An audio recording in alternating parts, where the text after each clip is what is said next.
Bonjour à tous, je suis ravi de vous retrouver. En fait, j'ai la chance de pouvoir être en communication avec tout le reste du monde, notamment tout l'océan Indien, avec plein d'îles magnifiques où soufflent des vents peut-être plus cléments en métropole. Donc, ce petit souffle ultramarin, en fait, peut peut-être soit nous redonner de l'espoir, soit nous dire un peu ce qui se passe ailleurs. Et donc, j'ai le plaisir de recevoir aujourd'hui, d'abord Katia. Peut-être je vais commencer par Katia. Bon, salut Katia, tu vas bien?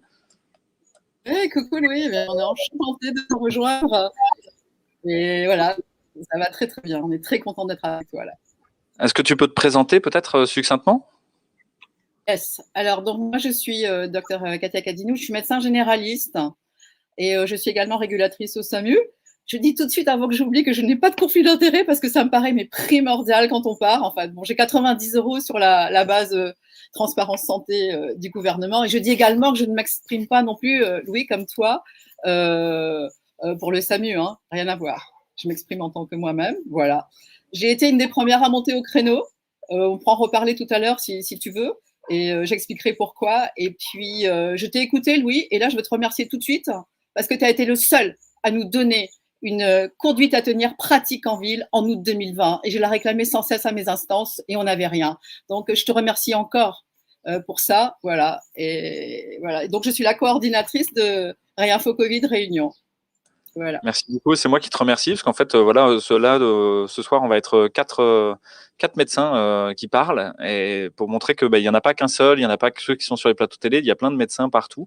Je crois que nos instances publiques et administratives doivent en prendre conscience. En fait, il y a quelque chose qui se passe qui dépasse simplement la grogne de rue, quelque chose de beaucoup plus profond. Voilà, c'est pour ça qu'on s'appelle les gardiens du vivant. C'est qu'on a à cœur de soigner les gens, qu'ils aillent bien. Je crois qu'on peut s'entendre là-dessus. Déjà, il y a une réconciliation qui est possible. Le bout du chemin, c'est qu'on est tous d'accord qu'on a envie que cette épidémie se passe bien, que les gens soient bien pris en charge. C'est peut-être que juste sur la stratégie, on n'est pas tout à fait d'accord, voire même on n'est pas du tout d'accord, et que peut-être qu'on peut proposer des choses les uns aux autres et grandir les uns aux autres de tout ça. Merci Katia. Je vais accueillir Elodie. Salut Elodie, tu vas bien? Ouais, ça va très bien. Moi Tu veux aussi, bien je suis ravie d'être avec vous. Ouais, carrément. Donc, moi, je suis le docteur Élodie Béranguet, je suis psychiatre. Ça fait un peu plus de 5 ans que je vis à Mayotte, donc le 101e département français. J'ai travaillé donc pendant 5 ans en tant que praticien hospitalier au centre hospitalier de Mayotte et je viens d'arrêter il y a 2-3 semaines. Donc, j'ai quitté le CHM pour, on va dire, essayer de créer une autre voie professionnelle un peu plus en accord avec mes valeurs. Mais du coup, là, je reste très impliquée justement sur le territoire mahorais au niveau un peu plus citoyen, on va dire, pour essayer de créer du dialogue et de l'échange autour des questions de santé à Mayotte. Merci. Ouais. Voilà. On sent que il y a vraiment une nécessité de rouvrir du dialogue, l'espace de discussion à chaque endroit et puis plutôt localement parce que c'est bien de s'écharper sur les plateaux télé ou de voir des vidéos sur YouTube ou Internet, mais en fait c'est le réel auquel il faut revenir, avec lequel il faut renouer. Et voilà, c'est le moment de rediscuter. Merci beaucoup Elodie. J'accueille Marie-Christine et puis on a vu un tout petit morceau de Rabia pendant quelques secondes, mais bonjour Marie-Christine, ça va, tu vas bien? Oui, bonjour Louis, merci. Enfin, moi je suis ravie, comme, comme mes collègues, de te rencontrer et puis d'être sur ce plateau. Je suis donc à Maurice, mauricienne d'origine, et je pratique la médecine générale ici. Et je me sens quand même un peu seule de mon espèce dans cette vision de la pandémie. Ce qui fait que je me rapproche énormément à Réinfo Covid et aux autres médecins qui ont un peu une pensée, on va dire, dissonante. Mais voilà, je suis quand même pleine d'espoir parce que je suis vivante et que on fait partie du vivant et que je me dis que finalement la vérité finira par triompher parce que je suis quelqu'un qui je peux pas dissocier mon dialogue de ma foi. Il se trouve que je suis catholique et pour moi, je passe mon temps, ce que je dis à mes enfants depuis 2 ans, à chercher le royaume de Dieu en priorité, parce que si on le trouve, le reste nous sera donné en surcroît. Et j'y crois vraiment, donc je passe mon temps à le chercher. Et le royaume de Dieu, pour moi, c'est l'amour, ce qui correspond tout à fait à ta pensée, à toi. quant à lancé Réinfo Covid. Enfin, c'est ce que moi je perçois. Et ça se matérialise comment dans ma vie quotidienne? C'est essayer de bannir la peur, parce que effectivement toute peur bannit l'amour et inversement. Et donc j'ai pas du tout envie de ça. Et dans ma pratique quotidienne, c'est soigner les gens. Et pour moi, le soin, c'est en premier rassurer, réconforter. Donc c'est ce que j'essaye de faire parce que avec les moyens qu'on a ici, on n'a pas tellement d'autres outils. La vaccination est devenue quasi obligatoire là, avec un batch de 500 000 vaccins chinois. Donc voilà un peu comment moi je. On va y revenir, Marc, mais tu nous dis qu'à Maurice, en fait, la vaccination en pratique est obligatoire et que c'est du vaccin chinois qui arrive. On va juste accueillir Rabia, si tu veux bien. Bonjour Rabia, ça va? Bonjour, oui, bonjour. Oui, je vais très bien. Alors, et toi, Rabia, tu es aussi à La Réunion, en fait, et tu fais quoi? Si Alors, moi, je suis à La Réunion, je suis pédopsychiatre. D'accord. À l'hôpital, dans un hôpital de santé mentale. Donc voilà, j'ai beaucoup de travail. Les enfants réunionnais sont assez atteints par ce qui se passe dans ta pratique quotidienne? Il y a un impact fort sur l'enfant. Ouais, moi, on est un peu submergé par les ados suicidaires. Donc, là, en ce moment, je recrute beaucoup. J'ai beaucoup de patients entre 16-18, moi. Je m'occupe beaucoup des ados, donc 16-18, et beaucoup d'ados suicidaires assez instables. Ça veut dire que je les vois toutes les semaines, et dès que j'essaie d'espacer, tu vois, je les retrouve en hospice. Donc, c'est pas des ados très, très stables, donc assez, voilà. Donc, c'est assez chaud au niveau psy, quoi. Ouais, merci pour ce témoignage, Rabia. Ok, je vous propose qu'on se mette tous ensemble. L'idée, c'était un peu de vous faire témoigner en fait de ce qui se passe chez vous, que les gens puissent un peu sortir de leur train-train quotidien ou de ce que leur montrent les médias, et un petit témoignage de réalité. Est-ce que Katia, tu veux commencer peut-être avec ce qui se passe à La Réunion? Ouais, moi je voulais dire que je suivais la pensée de Marie-Christine, mais je voulais dire que pour ma part, je suis dans aucune religion, mais j'aime toutes les religions. Et ça, c'est vraiment la caractéristique de notre collectif. Déjà, je voudrais te présenter notre collectif et vous présenter notre collectif. C'est un collectif qui, dès la base, a été citoyen et soignant. On a vraiment voulu qu'il y ait une interaction permanente parce qu'on est sur un petit territoire. On se connaît tous. Et je pense qu'on s'aime tous et que nous, c'est l'île intense. C'est l'île du vivre ensemble. Et en fait, le mode d'entrée en communication avec les gens ici, c'est le jeu. G-E-U, voilà, et c'est hyper extraordinaire. Moi, j'ai été un des premiers médecins à monter un des premiers médecins à monter au combat, juste après le passage de Philippe. D'ailleurs, la télé m'avait appelé juste avant pour me demander de venir témoigner, et puis moi, je ne voulais pas passer encore à la télévision sur ce que je vivais, et je me suis levée parce que je voyais des choses qui me paraissaient très impressionnantes, à savoir un confinement de tant de personnes. On avait des images terribles aussi qui arrivaient de Chine, et on avait des autorités qui ne bougeaient pas, qui avaient l'air d'être sidérées. On n'avait pas de masque, on n'avait rien comme au début. Et en plus, nos autorités ne parlaient pas forcément bien aux Réunionnais, et ça, c'était absolument insupportable. Donc, je suis montée, et il y avait Philippe qui était passé juste avant, et Philippe a dit, mais c'est un délire collectif. Et je me disais, mais Philippe, comment est-ce qu'il peut parler d'un délire collectif? Et il faut reconnaître que Philippe était en avance, hein.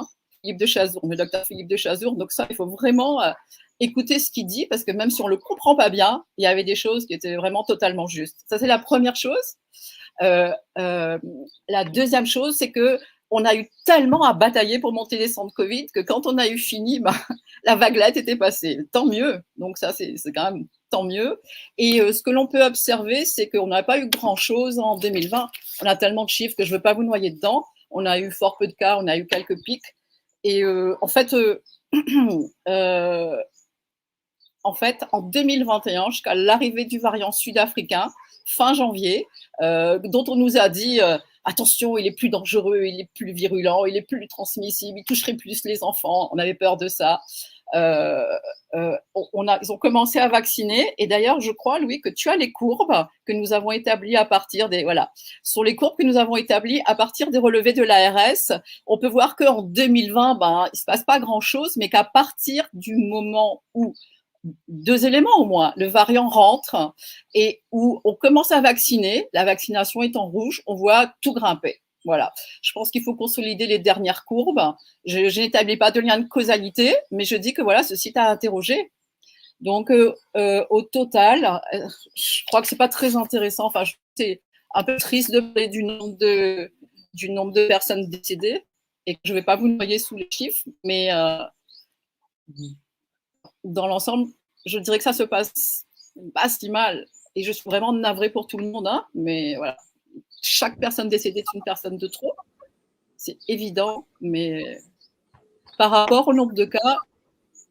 Ouais, finalement, j'avais pu discuter avec le collectif de Nouvelle-Calédonie qui m'a expliqué qu'il ne s'était rien passé jusqu'à récemment, en fait, mais que par contre, ils avaient rattrapé le retard, entre guillemets, en termes de peur, de narration, de la peur et de la culpabilité en quelques semaines, en fait, et qui c'était arrivé vraiment comme quelque chose d'extrêmement brutal chez les Calédoniens, chez les Kanaks, et qu'ils étaient un peu pris de vitesse, quoi, avec en plus d'emblée l'idée qu'il fallait vacciner tout le monde le plus vite possible, etc.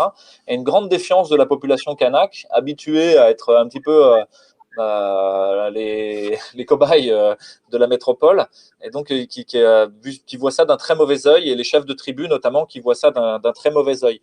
Comment ça se passe à La Réunion? Les gens courent plutôt vers le vaccin ou ils sont plutôt soumis? Alors, je vais te dire. En fait, je travaillais au port à ce moment-là. Et à ce moment-là, on avait encore les bateaux de croisière qui arrivaient. Et on avait tous les Réunionnais, enfin beaucoup de Réunionnais qui étaient devant les bateaux de croisière parce qu'il y avait parfois des personnes qui étaient malades et qui regardaient et qui disaient mais il faut fermer tout ça, il faut fermer l'aéroport, il faut fermer le port. Et ce que je voudrais illustrer, c'est comment le fait d'avoir une pensée, ça peut te cacher la vue, en réalité, d'accord?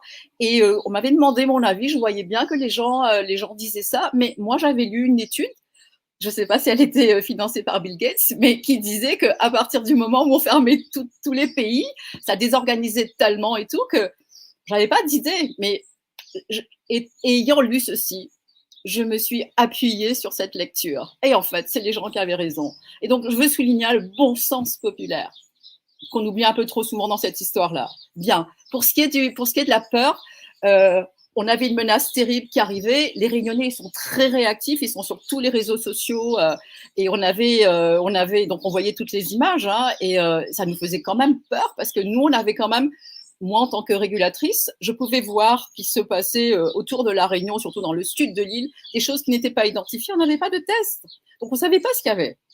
Et donc, la peur, elle a été présente tout de suite. Et ma volonté, moi, quand je suis montée en première ligne, c'est qu'on soit préparé, que s'il y a quelque chose, on le regarde en face. Mais la peur, elle a été là tout le temps. Et les médias ont joué ce jeu de la peur. Il y a une émission sur une télé locale là pour l'anniversaire des 1 an du Covid. Mais tu aurais regardé, les murs, ils dégoulinaient de rouge, on avait des images de réanimation, et même quand on parlait qu'il ne se passait pas grand-chose, tu avais toujours des images de réanimation. Donc, les médias ont quand même joué ce jeu-là, et ne veulent pas trop nous écouter, hein, au final. Est-ce que vous aviez déjà un traumatisme du premier SARS, en fait? Parce que autant en métropole, on en avait entendu peu parler, autant en Nouvelle-Calédonie, ils avaient été touchés assez fort par le premier SARS. Est-ce qu'à La Réunion, il s'était passé quelque chose? Nous, pas du tout. Mais les gens ici avaient à la fois peur et ils étaient…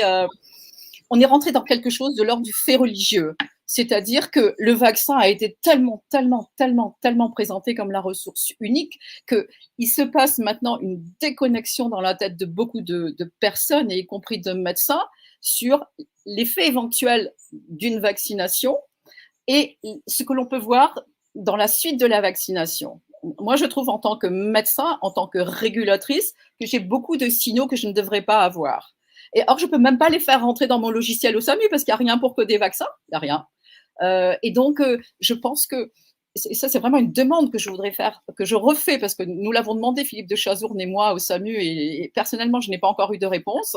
Je pense que nous collectons tellement de choses. nous voyons tellement de choses qu'il suffit que l'ARS et que la préfecture et que le SAMU aient une volonté de ça et qu'ils se saisissent du sujet pour que l'on puisse coder dans la case de quand nos armes, donc les professionnels qui accueillent les patients demandent voilà, où est-ce que vous habitez, est-ce que vous êtes enceinte, qu'on demande quand est-ce que c'était la vaccination pour que l'on puisse établir une corrélation ou pas entre les effets qui surviennent et le reste. Et je crois qu'il a été répondu à Philippe de Chazourne que le SAMU n'avait pas vocation à faire de la veille épidémiologique. Je crois qu'on est à un temps où tous on doit se dépasser et qu'on doit sortir de ce qu'on a vocation à faire ou pas faire. Voilà. Donc il y a quand même 200 000 à peu près vaccinations. C'est pas forcément des schémas complets, mais les gens ont très peur et les gens se ruent. Et par ailleurs, on leur fait énormément de pression. Et ça, je trouve que c'est pas très juste. J'entends que mes confrères, tous mes confrères, beaucoup de personnes croient véritablement en cette solution comme une solution miracle. J'entends ça. Je ne le remets pas en question. Mais pour autant, il importe que chaque personne ait un consentement éclairé. Et moi, j'incite mes confrères quand même, en ayant vu énormément de Covid dans la première semaine, énormément. Moi, je trouve que j'en vois trop en termes de régulatrice, de Covid qui surviennent juste après la vaccination. Et d'ailleurs, au niveau professionnel, on a eu un décès comme ça, et ça nous a beaucoup attristés. Je voudrais quand même que les personnes, on est quand même en période épidémique, elles fassent un test RT-PCR, même si ça n'est pas demandé par l'ARS, pour qu'au moins ne déclenche pas quelque chose qui serait là. Voilà, on en est à peu près à ça. Si tu veux. Donc, tu as l'impression qu'il y a finalement une corrélation entre le nombre de cas de syndrome Covid, en tout cas, et la vaccination. Et puis, il y a un peu l'idée, parmi les médecins et la population, une sorte d'idée magique que le vaccin, c'est la baguette magique permettant de juguler cette épidémie. Ce qui n'est pas une idée rationnelle, ce n'est pas une idée scientifique. Un traitement, c'est un traitement. Et voilà, il permet des choses, il a des effets secondaires. Il est adapté dans certains cas. Dans d'autres cas, il fait prendre beaucoup plus de risques. Ça dépend de la classe d'âge, ça dépend des antécédents. Je crois que c'est un des principaux messages de Réinfo Covid, c'est que les gens soient éclairés et ensuite libres de faire ce qu'ils veulent, qu'on ne leur mette pas une clé de bras dans le dos. Est-ce qu'il y a un pass sanitaire ou un équivalent chez vous, ou quelque chose qui fait que les gens se sentent obligés, ou c'est que la propagande qui fait qu'ils sont convaincus que c'est la baguette magique? Mais c'est les deux. C'est les deux. Est-ce qu'il y a des gens qui mettent en place des protocoles thérapeutiques précoces, etc., ou est-ce que ça reste très marginal? Je vais laisser Rabia te parler du pass sanitaire parce que voilà, ça m'énerve tellement que je préfère que ce soit quelqu'un qui vais dire plus calmement, moins d'émotion. Je vais tâcher surtout. Oui. Non, c'est vrai que là, ce qui est assez perturbant, c'est moi, ce qui m'étonne, c'est la facilité avec laquelle les personnes acceptent que pour pouvoir sortir de l'île, pouvoir voyager, ils acceptent de se faire vacciner. Donc, j'appelle ça du chantage. Et les gens acceptent ça comme si c'était une bagatelle. Et donc, il y en a, moi j'en connais beaucoup, effectivement, qui parlent de ça comme voilà, un moyen de pouvoir voyager, puisqu'on arrive pendant la période de réservation des vols, tu vois, pour juillet-août. Donc, il y a tous ceux qui veulent aller en métropole, étant donné que là, les mesures, c'est si vous êtes vacciné, vous n'avez pas besoin de motif impérieux pour sortir, et tous les autres, en fait, devront avoir un motif impérieux pour sortir. Et tu imagines que les vacances, ce n'est pas un motif impérieux. Donc, finalement, il y en a plein qui se dépêchent d'aller se faire vacciner pour pouvoir partir en métropole en vacances, malheureusement. Alors c'est pareil en métropole, je vous rassure, c'est pas propre à la Réunion, même si le côté île peut-être et la nécessité ou le besoin de voir sa famille, en fait c'est un vrai besoin, c'est pas juste quelque chose de marginal. On pourrait dire que c'est un motif impérieux de voir ses parents ou ses enfants ou ses cousins, etc. En vrai, c'est notre société qui a décidé que c'était pas impérieux, mais pour moi c'est absolument nécessaire d'être en lien avec les gens qu'on aime mais bon, voilà. En fait, c'est pareil en métropole. Il y a beaucoup de gens à qui on demande mais pourquoi vous vous faites vacciner? Et il n'y a plus aucun raisonnement médical ou scientifique ou sanitaire. Ça n'a plus rien à voir, en fait. C'est quelque chose qui a, effectivement, c'est comme si on leur avait pris leur liberté et qu'ils n'entrevoient pas d'autre façon de revenir vers la liberté. Mais il faut se souvenir qu'on vous a pris la liberté, en fait. Il n'y avait pas de raison de la prendre. Il n'y avait aucune raison qu'on vous prenne votre liberté, jamais. Ok, merci Rabia et Katia. Peut-être on va donner la parole un petit peu au reste d'Océan Indien, si vous voulez bien. Alors, Elodie, est-ce que tu veux nous parler un petit peu plus de Mayotte et puis de l'ère mahoraise? Ouais, avec plaisir. Juste, Louis, l'océan Indien ne se résume pas à Mayotte, La Réunion et Maurice. Il y a aussi des magnifiques îles comme Madagascar, les Seychelles et Maldives qu'il ne faut pas oublier non plus. Du coup, moi, je peux faire un petit historique aussi de comment ça s'est passé à Mayotte. Donc, on a eu notre première vague au mois de mars-avril l'année dernière, 2020. En fait, ça a été vraiment un discours de terreur qui a été fait au niveau de l'hôpital. Et moi, pour être complètement honnête, j'ai complètement succombé à ce discours. On a vu en fait en quelques jours l'hôpital être complètement réorganisé, donc les services vidés, toutes les consultations ambulatoires supprimées pour éviter justement les contacts et la contamination. Je m'occupais d'une équipe d'urgence psychiatrique, donc j'étais très en lien avec les urgences. Du coup, le discours des urgentistes, il était catastrophique, apocalyptique. Donc, on prévoyait déjà des véhicules pour sortir les cadavres, etc. Donc, moi, franchement, ça m'a vraiment paniqué. C'était bouleversant, etc. Donc, le service de psychiatrie, il a sauté carrément. C'est-à-dire, on l'a quasiment fermé. On a laissé juste ouvert la petite unité d'hospitalisation de 10 lits. Et on a arrêté de recevoir des patients. À la demande de la direction, évidemment. Et puis, du coup, nous, on a essayé de s'organiser pour monter une cellule d'écoute pour justement les gens angoissés du Covid, etc. Machin. Donc, ça n'a pas du tout pris parce que cette cellule d'écoute, elle n'a pas du tout été relayée par les médias malgré nos demandes au niveau de l'hôpital et de l'ARS. Donc moi, ça, c'était pour faire un petit aussi retour personnel. Moi, j'ai mis du temps à me réveiller en fait sur la réalité de cette crise. Donc, du coup, cette première vague. Comme nous tous, tu as été traumatisé en fait. Et est-ce qu'il y a quelque chose qui t'a sorti de la torpeur en fait ou... Alors, moi, ça a mis vachement de temps comparé à Katia, là, par rapport à ce qu'elle a fait comme retour d'expérience. Après, nous, on a été hyper rassurés à Mayotte parce que finalement, quasiment personne n'a été touché. En fait, à Mayotte, sur cette première vague, il y a eu à peine quelques cas de décès. Donc, au niveau de la gravité de l'épidémie, mais tout le monde a été très, très, très, très vite rassuré. Et après, je pense que nous, à Mayotte, on a vécu dans le déni de ça pendant 6 mois. Parce qu'en fait, suite à cette pseudo-vague, première vague, où on a eu quand même un confinement strict pendant un ou 2 mois, je crois, après, la vie a repris normalement. Et du coup, ça, je voulais en parler parce que, en fait, ça n'a pas du tout repris normalement, mais il y a eu une illusion de reprise de la vie normale.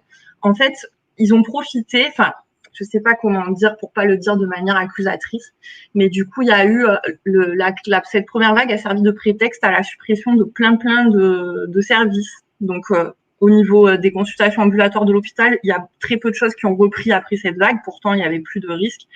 Donc, par exemple, en psychiatrie, on n'a jamais repris les consultations ambulatoires, donc c'est resté vraiment peau de chagrin.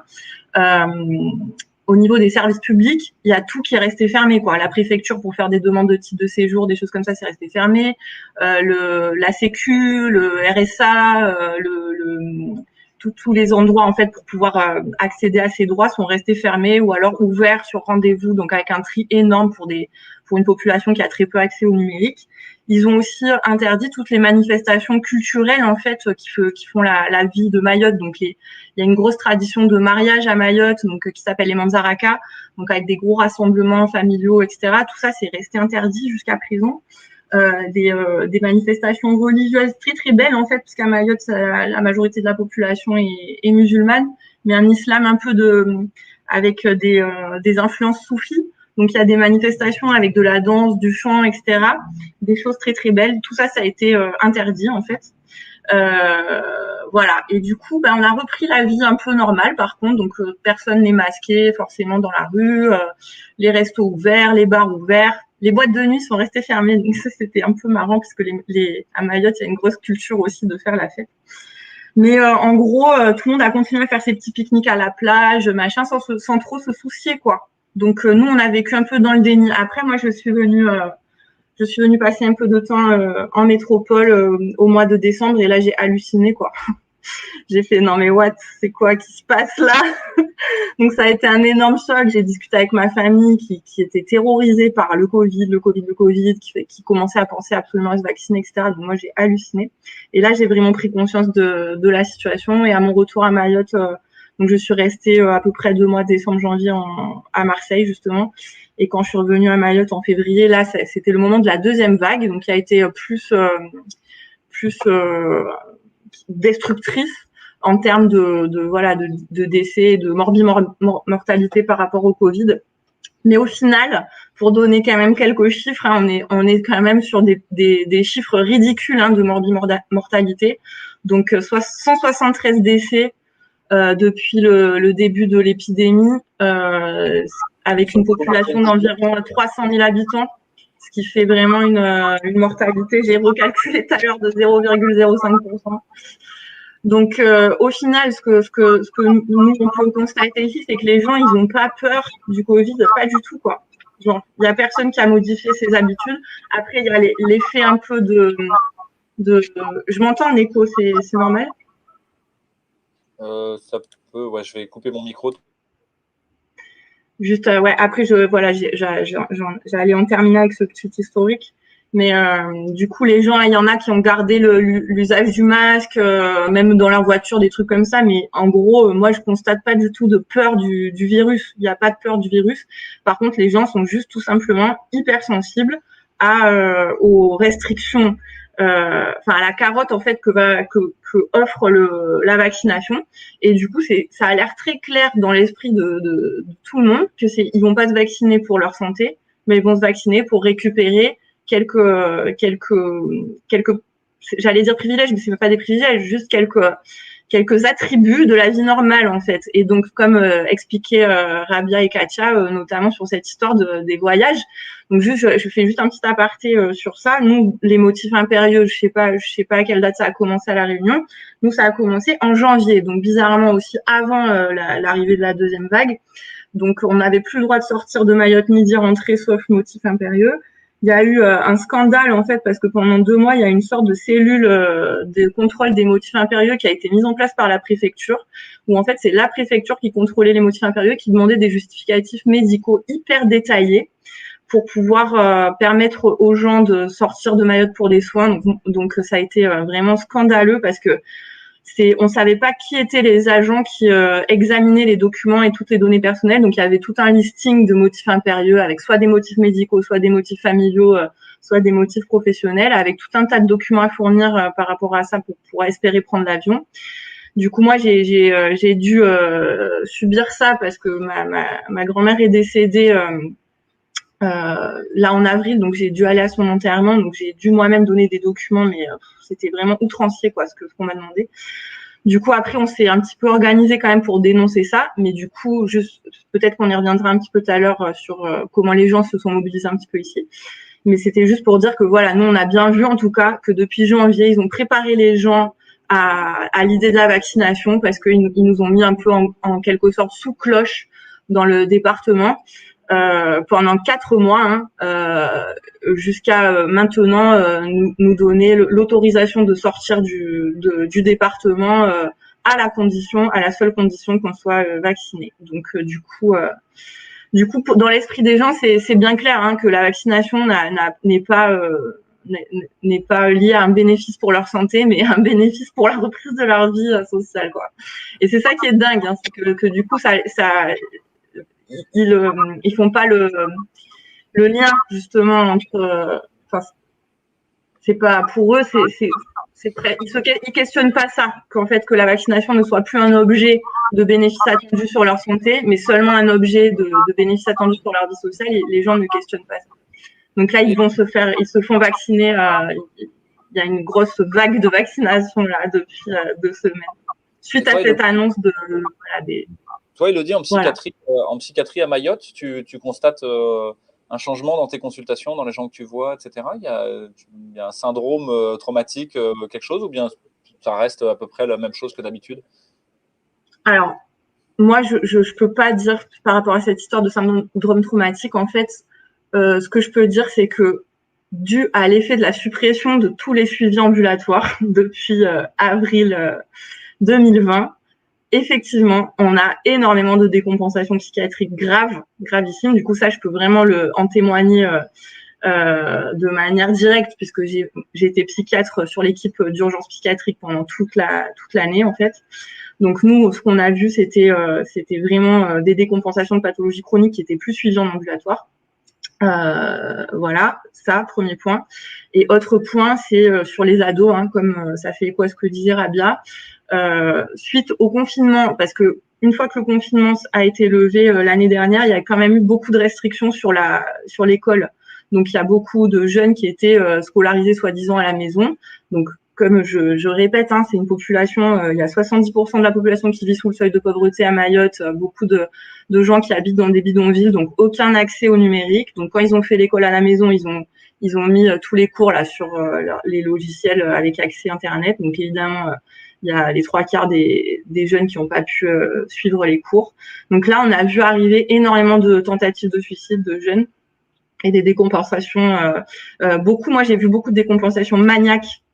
C'était assez intéressant de voir ça chez des très jeunes, 14-15 ans, des états maniaques qui retombent pas, comme s'il y avait vraiment besoin d'agiter, de porter un message d'une manière vraiment criante. Et souvent, c'était vraiment un des facteurs déclencheurs massifs, c'était le fait qu'ils soient cloîtrés à la maison, en fait. Et donc, une hypothèse un petit peu socio-anthropologique, c'est évidemment que l'école représente un lieu d'espoir et une bouffée d'oxygène pour énormément de jeunes ici qui sinon vivent dans des conditions de pauvreté et de précarité massive. Et que comme on sait aussi qu'à Mayotte, il y a beaucoup de personnes qui sont en situation administrative irrégulière, il y a beaucoup d'espoirs qui sont portés sur les épaules des enfants, en fait, qui pourraient éventuellement accéder à un titre de séjour et un statut social à la condition qu'ils réussissent leur scolarité. Donc là, tous ces jeunes, et je parle pas seulement des jeunes d'origine étrangère, hein, mais aussi les jeunes mahorais, hein, français, et ont été vraiment hyper éprouvés par les mesures justement de confinement et d'école à la maison. Après, malheureusement, ce que j'ai envie de dire, c'est qu'on ne peut pas mesurer les effets psychotraumatiques de toutes ces mesures sur la population parce que tout simplement le service de psychiatrie a disparu, quoi. Donc ça, c'est un truc de fou, hein, c'est que en fait tout a été mis, le focus entier a été mis sur le Covid pour une maladie qui a vraiment touché très peu de gens, et en fait des problématiques de santé publique comme la santé mentale entre autres, hein, évidemment, ont été complètement écartées de la scène des politiques de santé. Et du coup, malheureusement, on peut avoir aucun recul parce que de toute façon, là, moi, je viens de quitter l'hôpital, mais les 3 seuls collègues que j'avais, hein, parce que les psychiatres se sont épuisés au fur et à mesure et on est tous partis. Donc là, actuellement, il n'y a plus aucun psychiatre dans le service. C'est d'ailleurs pour ça qu'il est en train de fermer. Et du coup, on peut pas avoir de recul sur les consultations vu qu'en fait, il n'y a plus de consultations, quoi. Donc, voilà. Merci pour ce témoignage. C'est un peu triste, mais effectivement, c'est passé aussi en métropole où finalement, on a pris la proie pour l'ombre. On s'est occupé énormément du Covid. Toi, tu l'as dit, hein, à Mayotte, 173 morts, c'est ça, ou 178 morts. C'est très triste pour eux et il faut avoir toute la compassion nécessaire. Hein. Mais sur une population de combien, 250 000 habitants, c'est ça alors en plus, 250 000, c'est les chiffres officiels de l'INSEE qui sont très très controversés ici, hein, puisque les Mahorais disent que justement il y a une population en situation irrégulière qui n'est pas comptabilisée. Donc selon d'autres évaluations, on pourrait dire qu'il y a au moins 300-400 000 personnes. Donc ça fait encore plus tomber le chiffre de mortalité. Est-ce que tu as l'impression que ça a changé quelque chose dans les relations entre Mayotte et les Comores, la crise, et puis au niveau économique, est-ce que sur Mayotte, ça a eu un retentissement? Parce qu'en Nouvelle-Calédonie, on m'a dit que en fait, la fermeture de l'île, en gros, a eu un impact économique vraiment dévastateur. Ouais, mais je pense que c'est. Après, franchement, je pourrais pas répondre précisément et je peux pas prétendre être experte là-dessus. Mais je pense qu'en effet, les conséquences économiques sont très importantes. Il y a beaucoup d'économies informelles en fait à Mayotte, donc c'est difficilement mesurable, mais il y a beaucoup de gens qui voyagent dans l'océan Indien pour ramener des marchandises et pour faire du commerce, mais qui n'est pas déclaré. Donc tous ces gens-là, ils n'ont pas pu travailler en fait. Donc en fait, il y a tout ce petit réseau d'économies informelles qui a été énormément touché. Et après Mayotte, contrairement à, pour comparer avec la Nouvelle-Calédonie, c'est un département français, donc il n'y a pas la forme d'autonomie que peut avoir la Nouvelle-Calédonie par rapport à l'État français, donc c'est très très dépendant des aides de l'État. Donc du coup, là, je pense qu'il y a pas mal de revendications pour avoir plus d'aide pour les entreprises, les petites entreprises, etc. Donc il n'y a pas de réaction, en tout cas de corporations là qui s'élèvent pour dire que que la vie économique a été extrêmement touchée à Mayotte. Alors que chez nous, Louis, elle a été extrêmement, excuse-moi, elle a été extrêmement impactée et on a vécu la même chose hein, au niveau de l'hôpital, au niveau du CHOR. On a des médecins d'ailleurs qui sont chez nous, qui sont partis du CHOR parce que le petit service d'urgence qui recevait les malades avait été fermé. Je crois qu'ils les reçoivent. Ils ont 2 bureaux au milieu des urgences. Donc en fait, il y a énormément de dégâts collatéraux. Et tu me posais la question, Louis, de savoir si on traitait un petit peu en ville. Eh ben, on traite davantage en ville que ce que vous traitez en métropole. Et ça, c'est une très bonne nouvelle. Ce sont des pharmaciens qui m'ont confirmé ces chiffres-là. Et j'ai perdu mon idée. Je te laisse, Rabia.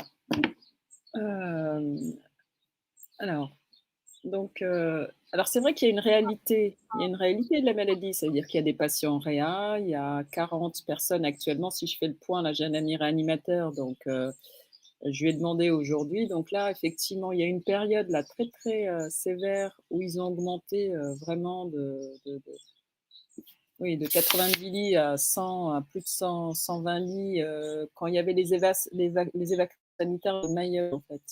Une période là. Donc, ça a été compliqué. Là, actuellement, il n'y a plus d'évacuation sanitaire de Mayotte. Par contre, il y a 1 à 6 entrées par jour quand même en réa. Et il y a 40 lits actuellement, 40 patients Covid, pas pathologie plus Covid, mais Covid uniquement, qui sont en réa actuellement.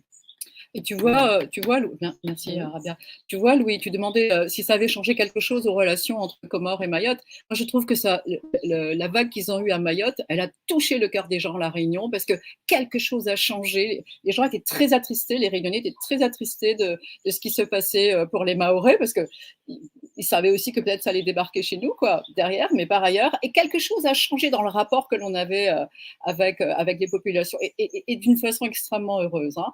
Alors, il y avait d'autres gens qui étaient effrayés que des Mahorais arrivent ici, mais heureusement que les Mahorais arrivaient ici parce qu'on n'allait pas les laisser mourir là-bas. Et tu te demandais s'il y avait un impact du psychotrauma. Tu sais où je vois l'impact du psychotrauma? C'est que quand tu évoques en consultation le sujet des libertés, eh ben, beaucoup de gens se mettent à chuchoter. C'est quand même incroyable. C'est-à-dire qu'ils savent, ils sont même vaccinés, mais ils baissent le ton de la voix. Ça paraît incroyable. Alors, moi, ce que je... Ouais, vas-y. On va juste écouter un peu Marie-Christine, si vous voulez bien, oui, pour avoir bien sûr. Depuis Maurice. Marie-Christine, tu veux nous en dire un petit peu plus? Puis après, si vous pouvez nous emmener peut-être sur le terrain de l'espoir et de vos collectifs, de ce qui s'est passé aussi. Parce que finalement, là, vous êtes là, on est 5 médecins en train de parler. C'est pas si fréquent, en fait, en public. Parce que les téléspectateurs doivent savoir qu'en fait, l'Ordre des médecins veille au grain et qu'on n'a pas une parole complètement libre dans ce qu'on peut dire. On est globalement très inquiétés, mais on finit par faire un pack. Les gens doivent savoir que dans Réinfo Covid, il y a plus de 2000 médecins, plus de 2500 professionnels de santé, qu'il y a des citoyens en pagaille un peu partout. Il y a plus de 70 collectifs en France métropolitaine et outre-mer, et même dans d'autres pays autour. Et donc, c'est un mouvement qui est très vaste, à mon avis inarrêtable, ce qui correspond à quelque chose de juste. Et donc, voilà, ça y est, la parole se libère et je crois que c'est sain, en fait, d'autant que, pour le moment, dans tout ce qu'on a dit, on est absolument dans les clous d'une information claire, loyale, appropriée, pour que les gens prennent leurs décisions de manière libre et éclairée. Et finalement, voilà, il n'y a pas de problème avec l'Ordre des médecins, tout va bien et on les remercie de tout ce qu'ils font pour essayer d'organiser les médecins. Marie-Christine, on t'écoute un petit peu pour Maurice, peut-être, si tu veux nous en dire un peu plus. Oui, merci. Alors, Maurice est complètement différent de La Réunion et de Mayotte puisqu'on est indépendants, nous. Et très vite, le 20 mars l'année dernière, on a eu une fermeture des frontières instantanée, ce qui précipite Maurice dans un trou économique phénoménal puisque nous, une des industries principales de Maurice, c'est quand même le tourisme. Et avec de magnifiques hôtels qui sont réputés. Donc, d'emblée, il y a tout un pan économique qui s'est effondré. Et puis, il y a eu le phénomène de la peur. Alors là, c'est exactement la même chose que chez les îles voisines. Cependant, après la levée du confinement, oui, parce qu'on a eu une fermeture des frontières et aussi le confinement pendant 2 mois et demi. On a eu dans nos statistiques une mortalité de 18 patients sur 1,2 million d'habitants en 1 an et demi, dont 7 dialysés. Donc, ce qui est vraiment, vraiment très peu. Et je déplore aussi, comme tout le monde, effectivement, chaque décès. Et au-delà de ça, quand on est sorti du confinement après 2 mois, la vie a repris plus ou moins normalement, avec une obligation de porter le masque, enfin les mesures d'habitude, la social distancing, la distanciation sociale, et puis voilà. Mais il y a eu un cluster qui est apparu alors que les frontières étaient encore fermées. Et là, ça s'est rebelote. On a été reconfinés au mois de mars, pareil, avec maintenant l'obligation quasi, je n'ose pas employer de mots trop drastiques, mais de se faire vacciner, dans la mesure où chez nous aussi, le vaccin n'est plus du tout une mesure de santé, c'est une mesure d'échange pour retrouver nos libertés, enfin, soit les voyages, en particulier les voyages, ou alors, c'est encore plus poussé chez nous, c'est que il y a une loi qui vient de passer hier pour dire que tous les établissements médicaux, les établissements scolaires, crèches, devaient que le personnel doit être vacciné, sinon on ne peut pas travailler. En plus de ça, les parents qui doivent accompagner ou les visiteurs qui doivent accompagner les enfants aux crèches ou aller voir des malades à l'hôpital doivent montrer un pass sanitaire avec la vaccination ou un test PCR négatif tous les 7 jours. Donc voilà où on en est. Moi, je le vis relativement mal parce que l'échéance c'est le 14 juin. Jusqu'au 14 juin, il faut soit être vacciné, soit faire des tests PCR hebdomadaires. Moi, je suis rien, tous les 2 jours même. Ok. Toi, t'en fais tous les 2 jours? Non, je pense que on est dans un délire collectif, mais moi aussi, hein, ça n'a aucun sens en fait médical. Enfin voilà, on peut revenir longuement sur le test et qu'est-ce que ça veut dire et comment ça peut être utilisé par les médecins, mais c'est sûrement pas un outil pour décider de est-ce qu'on peut emmener son enfant à la crèche ou pas. Enfin, il y a un mésusage de l'outil scientifique et enfin de l'outil médical qui est complètement délirant. Mais bon, ok, merci beaucoup Marie-Christine. Ça n'est pas forcément réjouissant sur Maurice, hein, ça. On vous plaint un peu, quoi. C'est difficile. Et donc, on n'a pas encore nos frontières qui sont réouvertes. Et évidemment, ça dissout le tissu social aussi, comme pour les autres pays, parce qu'on peut pas, nos enfants sont éloignés. Moi, mes 3 enfants ne sont pas là. Et puis, les familles ne peuvent pas se retrouver. Et les motifs impérieux, effectivement, c'est pas un motif familial, n'est pas un motif impérieux. Donc, on est un peu logés à la même enseigne. Mais on peut dire qu'il y a des choses qui sont en train de changer parce que vous avez dû voir que le docteur Fauci là, a échangé plus de 2000 mails avec nos autorités à nous. Non, pas avec nos autorités à nous, avec les autorités suprêmes. On se dit, c'est quand même bizarre, ils ont des grandes relations, quoi, tu vois. Et au-delà de ça, je pense que la vérité, elle va apparaître. Elle est en train d'apparaître au fur et à mesure et on ne pourra pas l'arrêter. Je suis vraiment comme toi, Louis. Hein. Donc, ça va encore continuer un petit peu. Il y a encore des choses qui vont se casser. Mais quand les sites, tu sais, ici, quand le préfet a dit qu'il y aurait motif impérieux et vaccination obligatoire pour vacciner, les collectifs des citoyens se sont levés et ils ont attaqué immédiatement. Et le Covid est partie prenante dedans. Et j'ai été très heureuse ce matin parce qu'il y a une information qui a circulé. Et je me dis, ouais, ça y est, c'est génial. Comme quoi, en fait, on allait pouvoir voyager à partir du 9 juin sans vaccin. C'était sur un site dans des journaux locaux. Et puis, hélas, la préfecture a rectifié. Mais je me dis que la victoire, elle n'est pas très loin. Elle n'est pas très, très loin parce qu'il faut arrêter cette discrimination et il faut arrêter de nous enlever comme ça toutes nos libertés. Il y a quelque chose quand même qui est très positif, que moi j'ai remarqué dans mon exercice, c'est que quelque chose a changé dans le lien aux personnes, en tout cas pour moi. Que quelque chose de l'ordre d'une proximité infiniment plus grande s'est mis en place, qui est une beauté à vivre quelque part. Hein. Parfois, je suis chez moi, je suis fatiguée, j'arrive au cabinet, je suis pleine de vie parce qu'on a un lien très fort avec les patients. Et je ne ressens plus, depuis que nous sommes en collectif, on a énormément de soignants qui nous ont rejoints. D'ailleurs, je veux dire aux aides-soignantes qui nous ont rejoints, aux infirmières que j'ai pas eu le temps de contacter, que je suis un peu en retard parce qu'on a tellement à faire, mais que je vous appellerai un à un.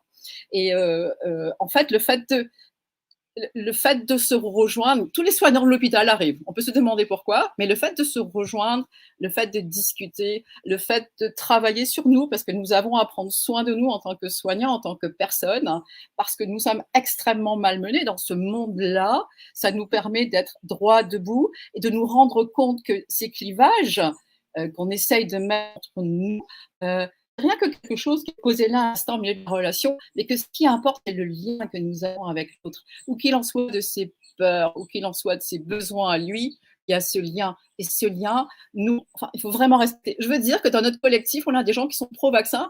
Je suis enchantée qu'ils soient là, parce qu'ils ont toute leur place. Et que s'il y a à réfléchir, c'est avec eux et dans la bienveillance qui est chez nous. Voilà, je voulais dire ça.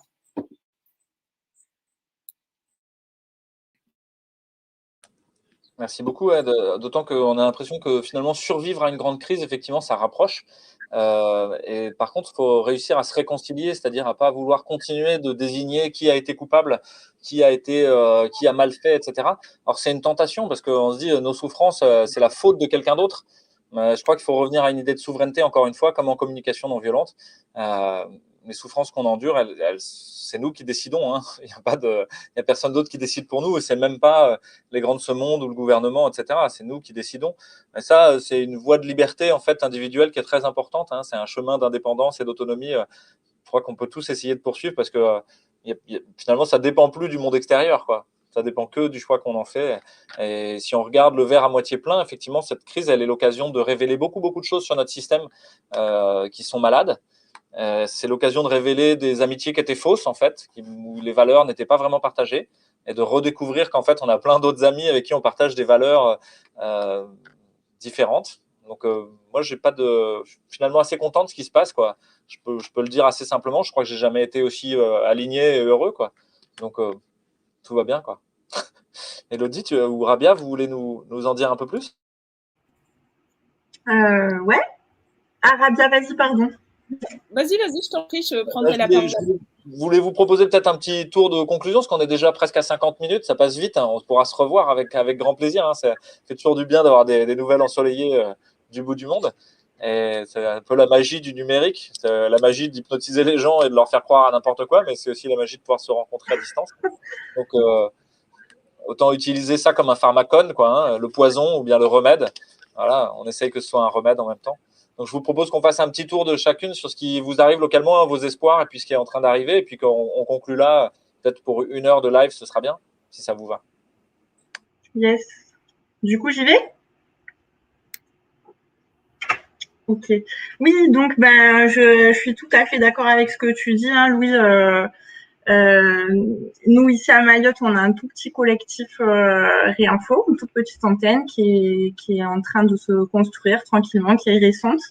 Mais au-delà de ça, il y a eu quand même une mobilisation, donc d'abord autour de ces histoires de motifs impérieux, qui a réuni pas mal de médecins de l'hôpital ensemble, ce qui est très très rare. Les médecins ne se réunissent quasiment jamais autour de causes, là, ici à Mayotte, dans l'hôpital. Du coup, il y a eu ça qui était assez étonnant. Donc moi, j'ai vraiment sauté sur l'occasion pour lancer une action juridique et animer un petit réseau là de gens qui étaient concernés par la situation. Ça prend pas forcément sur la remise en question de la situation globale et sur que faire pour améliorer, mais en tout cas, il y a une dynamique. Après, ce qui est hyper positif, moi, que je trouve là en ce moment, et ça vient juste de démarrer, mais j'ai des grands espoirs là-dedans, c'est que là on a eu l'idée de monter un collectif de santé, en fait, qu'on appelle collectif Santé Maoré. Maoré du nom de l'île en shimaoré, hein, c'est pas pour l'habitant maoré, c'est Maoré, M-A-O-R-E. Du coup, il y a vraiment un bel enthousiasme. Là, il y a pas mal de gens qui sont intéressés par le montage de ce collectif. On est en train de bosser sur un site internet et à commencer à se rencontrer justement pour ouvrir le dialogue sur la santé, sur les questions de santé à Mayotte et sur comment elle se décline en fait localement. Et en fait, j'ai l'impression que c'est un petit peu une très belle occasion pour justement aussi relier les Mahorais d'origine et les métropolitains qui sont venus s'installer sur Mayotte. Là, du coup, moi, je fais beaucoup de rencontres individuelles. Là, en ce moment, c'est les campagnes cantonales. Du coup, je suis allée rencontrer pas mal de candidats, donc qui sont des Mahorais pur jus. Et du coup, c'est hyper intéressant parce que en fait, eux, ils ont des idées en fait sur la santé pour les Mahorais. Ils ont envie de monter des projets, de créer des associations. Du coup, je trouve que c'est des énergies très belles qui sont vraiment en décalage par rapport aux instances officielles comme l'ARS, qui peinent en fait, malgré toutes les campagnes de prévention, de sensibilisation, de mise en lien des professionnels. Il n'y a rien qui aboutit côté ARS. C'est vraiment un constat assez flagrant. Et là, du coup, il y a pas mal d'énergies là qui se mettent en commun et qui sont vraiment très très prometteuses. Donc moi j'ai beaucoup d'espoir justement sur ce qui peut se passer à Mayotte. Je suis un peu navrée que ça soit moi qui en parle et que j'ai pas là à l'écran avec moi un collègue mahorais, mais j'espère qu'on aura l'occasion de refaire d'autres émissions et qu'on pourra être un peu plus représentatif de notre diversité à la prochaine fois. Et j'ai beaucoup de confiance dans ça. Voilà, j'essaye de pas être trop longue. Merci beaucoup. Non, mais tous vos témoignages, en fait, ils sont rafraîchissants et ils apportent quelque chose, parce que de tourner en circuit fermé, c'est pas très bon. Donc, c'est bien de voir que, en fait, un peu partout, les gens réagissent. C'était un des objectifs initiaux de Réinfo Covid, c'était de mettre en lien tous ceux qui voulaient agir pour une politique sanitaire juste et proportionnée. Ça fait partie toujours des raisons d'être. C'est la première, même en fait, avant tout le reste. En fait, c'est la première chose qu'on cherche à faire, c'est mettre en lien, avant même de vouloir proposer notre politique sanitaire, avant même de vouloir sortir de la peur pour aller vers la prudence, ou de sortir de la colère pour aller vers le courage, ou bien d'aider à rouvrir l'espace du débat démocratique et scientifique. Je cherche surtout à mettre en lien en se disant que cette intelligence collective, elle va aboutir à quelque chose. Elle va de toute manière permettre de se raccrocher, de tenir ensemble, serrer les uns contre les autres, à se serrer les coudes entre frères et sœurs humains pour passer cette crise et en faire plutôt quelque chose de constructif et de positif pour notre monde et notre système, quitte à même faire table rase et oublier. Voilà, je dis pas que. En tout cas, c'est pas le rôle de Réinfo Covid d'aller faire la guerre à tous ceux qui ont. Parce que je vois des commentaires de gens en colère. Parfois, il faut que machin tombe, il faut que machin tombe. Mais tous ces gens tomberont d'eux-mêmes, en fait. En aïkido, il n'y a pas besoin de force pour faire tomber l'adversaire. Il y a besoin juste de le laisser choir dans sa propre faille, dans sa propre faiblesse, en fait. Et donc, il n'y a même pas besoin d'insister là-dessus. Ça arrivera tout seul. Par contre, nous, pendant ce temps, il faut qu'on construise ce qui va accueillir tous les gens qui vont sortir traumatisés de cette histoire. Je vous donne un exemple. Moi, j'ai fait partie longtemps d'une association qui s'appelle Les Glénans. C'est une école de voile, en fait, en Bretagne, où finalement, qui accueillait des jeunes qui avaient connu que la guerre, qui avaient connu que la résistance et qui savaient rien faire, qui étaient désespérés, en fait. Et une fois qu'était finie la guerre, en plus, le prétexte de la guerre, il y avait même encore plus rien. C'est-à-dire même plus rien à quoi se raccrocher. Même plus mettre un masque, même plus. Et en fait, voilà, avec peut-être qu'on aura encore plus de suicides quand ce sera fini. Comme après qu'on ait passé un grand concours, on a tous passé des grands concours, vous savez, ce moment de chute de pression après l'internat ou après la P1, où mais qu'est-ce que je fous là, quoi. Et en fait, je pense qu'il va y avoir la même chose, c'est au milieu du tas de cendres dans lequel on va être, il va y avoir besoin vraiment de prendre chacun et d'aller prendre soin de lui, et c'est notre rôle de médecin de faire ça, et d'avoir déjà préparé l'Arche de Noé dans lequel on pourra les emmener vers autre chose, vers un monde plus en paix, plus dans la joie, la beauté, l'art, le partage. C'est mon espoir, ça paraît un peu utopique, mais voilà, s'il n'y a pas d'utopie, on n'est porté par rien. Rabia, peut-être, ou Katia, si vous voulez vous aussi prendre la parole, ou Marie-Christine, je mets la parole au centre, la prend qui la veut. Vas-y, Rabia. Voilà, écoute, moi c'est vrai que. Alors, je ne suis pas focalisée sur le Covid, moi je suis très sensible en fait à la liberté. Moi, toute ma vie, ça a été mon combat et ça a été, voilà, pour être libre. Et donc, c'est vrai que ce qui m'a beaucoup touchée depuis, pas que le Covid, depuis plusieurs années, je sens ça, moi, je suis sensible à ça, c'est cette perte de liberté. Et je crois que ce qui me marque le plus, c'est ça. Voilà. Au-delà de, je parlerai même du côté des interrogations et de la logique, les prises en charge sanitaire. C'est même pas mon propos. Moi, c'est vraiment ça. Et s'il y a une chose vraiment sur laquelle moi j'inviterais les gens à réfléchir, c'est vraiment ça. C'est vraiment de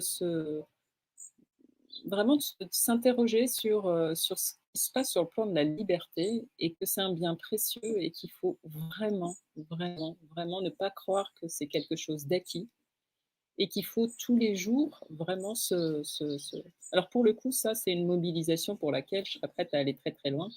Donc en tout cas moi. Et ça, je le sais. Et j'aimerais beaucoup que les gens, qu'il y ait de plus en plus de gens qui se rendent compte de ce bien précieux et qui soient prêts à s'activer, à bouger, à se mobiliser, à s'investir pour protéger ça. Que ce soit pour les enfants, parce que c'est à nous, adultes, de le faire. Et malheureusement, voilà, moi, au travers des enfants, je les vois et ça devient... voilà, je ne veux pas que les enfants intègrent ce mode de vie-là comme quelque chose de normal. Je veux qu'ils puissent se rendre compte que non, ce n'est pas normal, non, ce n'est pas ça la vie, et non, c'est bien plus beau que ça, et c'est fait de plein de belles choses, et voilà, et que c'est effectivement, comme tu dis, que ce n'est que momentané, ce n'est qu'un mauvais passage, ce n'est qu'un mauvais rêve, et après chaque mauvais rêve, il y a un réveil, et voilà, j'espère qu'on sera tous contents de se réveiller de ce cauchemar. Et voilà, donc c'est vraiment ça. Et voilà, donc, et pour merci Rabia de parler de la liberté, parce qu'en fait, dans pas très longtemps, on va lancer avec un collectif belge, finalement, le t-shirt que j'ai là. Et, tu me l'envoies et, avec des badges, et donc il va y avoir un site internet. Alors là, je suis en train de spoiler un peu le lancement, mais c'est pour ce week-end. Donc ça va. C'est un collectif belge qui est en coopération, en contribution avec Réinfo Covid, va mettre ce signe de distinction là, c'est-à-dire au-delà de toutes nos différences. Voilà, même c'est hors Covid quoi. On parle juste de la liberté en fait. Et est-ce qu'on peut se rejoindre là-dessus au moins et refaire voilà, c'est un peu l'idée de Kropotkin. Hein. Bon, ça va paraître très anarchiste, pas mal, hein, mais c'est l'idée que la liberté des autres étant la mienne à l'infini, en fait. C'est une phrase de lui, quoi. Et bon, enfin voilà. Donc je vous en dis pas plus pour le moment, mais voilà, il y aura. Vous pourrez télécharger le transfert ou de quoi faire un truc comme ça. C'est pour ça que voilà, mais pour le coup, quand on parle de liberté, moi, je vois tout ce qui est autour. Ça veut dire que c'est pour ça que je ne focalise pas sur la crise sanitaire, parce que j'ai un regard un peu plus élargi sur, voilà, sur tout le contrôle numérique, financier, tout. Voilà, j'ai une vision un peu plus globale, ou en tout cas une analyse un peu plus globale sur tout ce qui est attaqué et tous les plans. Donc voilà pourquoi moi je suis très sensible à ça et que je me dis, voilà, il faut que les gens puissent vraiment se bouger, se sentir concernés par ça. Et d'ailleurs, pas que Rabia, hein, parce qu'on a une surreprésentation des psychologues, des psychiatres qui sont arrivés comme ça en masse, ils sont arrivés les premiers, mais c'est parce que c'est bien parce qu'ils voient tous les phénomènes d'emprise et toute la maltraitance qu'on est en train de faire vivre aux gens.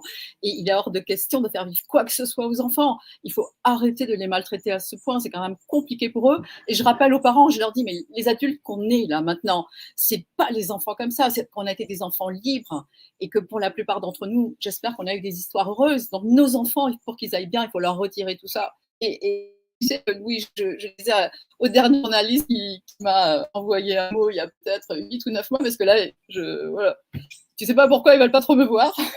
Ça me fait rigoler parce que je lui disais, mais le jour où nous tous, là, on sort, je dis pas qu'il faut le faire maintenant parce que je n'ai pas le droit de le dire, je ne pourrais pas le dire, hein. Mais si le jour où nous tous, on sort et qu'on fait tous tomber nos masques, il se passe quoi? Ben, c'est fini. Donc, entre-temps, on aura développé le traitement précoce, l'immunité et les vaccinations, entre guillemets. Ouais, ça s'arrête quand nous, on décide que ça s'arrête, mais finalement, c'est le vrai enjeu de toute cette histoire, c'est de faire un nous et c'est le gros défi, hein, c'est faire un nous. À partir de jeux, et sans qu'on soit tous pareils, il y a besoin de jeux qui sont tous différents et qui arrivent à composer un nous. Rabia, tu veux rajouter quelque chose? Oui, justement par rapport la parole à Marie-Christine.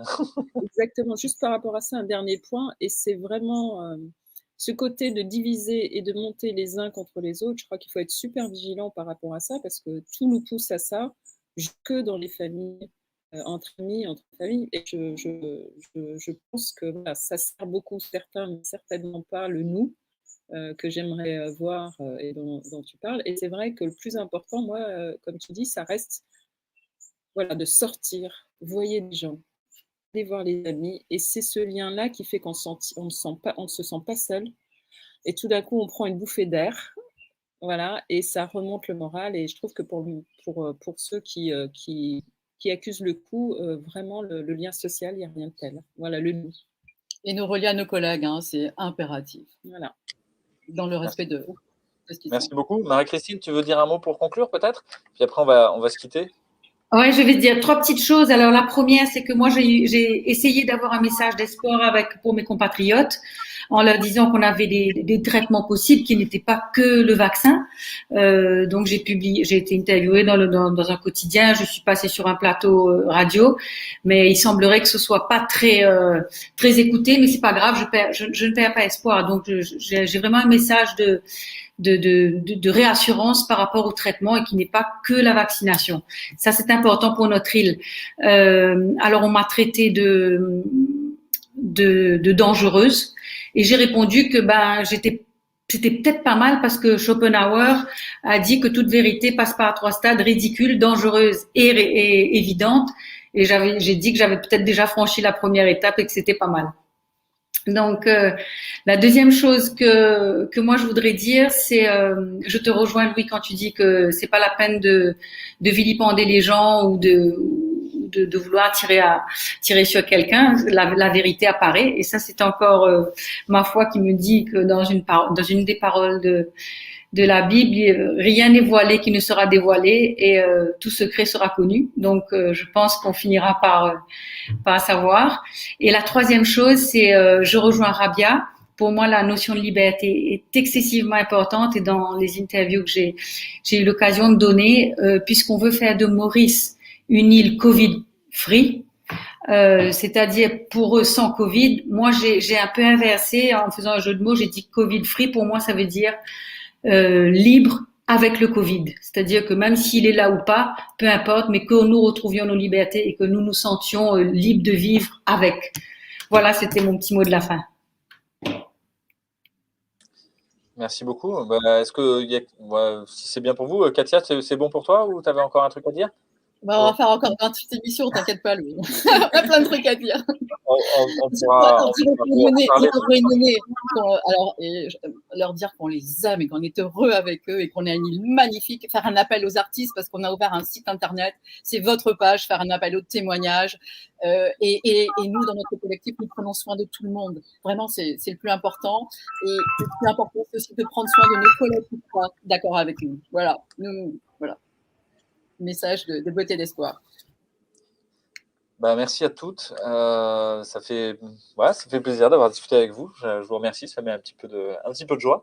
Et tous ceux qui veulent rejoindre vos collectifs, je crois qu'ils peuvent vous retrouver assez facilement, peut-être sur l'île. Peut-être vous commencez même à être connus en fait localement. Il y a toute une petite société qui se met en place, hein, comme l'a dit Katia. C'est pas que des médecins, que des soignants, c'est des citoyens, c'est des parents d'élèves qui sont soucieux de ce qui arrive à leurs enfants, c'est des enseignants qui pensent qu'il ne faut pas continuer à faire l'école comme ça, c'est des chefs d'entreprise qui ont besoin de travailler, c'est des musiciens, des artistes, des gens qui écrivent des pièces de théâtre, qui font des bandes dessinées, des livres. Il y a vraiment de tout en fait dans le collectif, et je crois que c'est notre très grande force en fait, et qu'on va valoriser tout ça. Pour aller faire un monde meilleur. Voilà. Donc c'est un bon programme.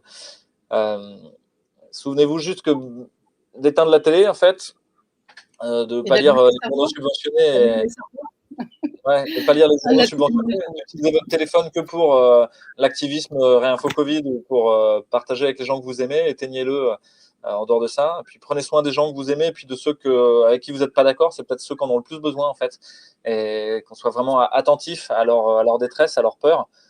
Il y a de bonnes chances en fait que tous les gens qui sont très en colère aujourd'hui, ils aient besoin de purge, qu'ils soient dans un camp, dans l'autre, en fait, ils aient besoin d'une espèce de catharsis à leur colère, et ça va falloir trouver comment faire en fait pour qu'il n'y ait pas qu'il y ait pas un déferlement de violence face au déferlement totalitaire.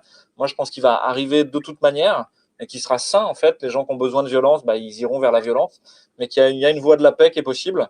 Et pour tous ceux qui sont suffisamment alignés, suffisamment au clair avec ce dont ils ont envie pour le monde, je crois que c'est cette voie-là qu'il faut suivre.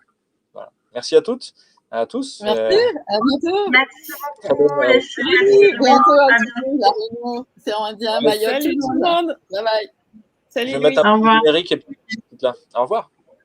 Bye. Salut. Ciao, ciao.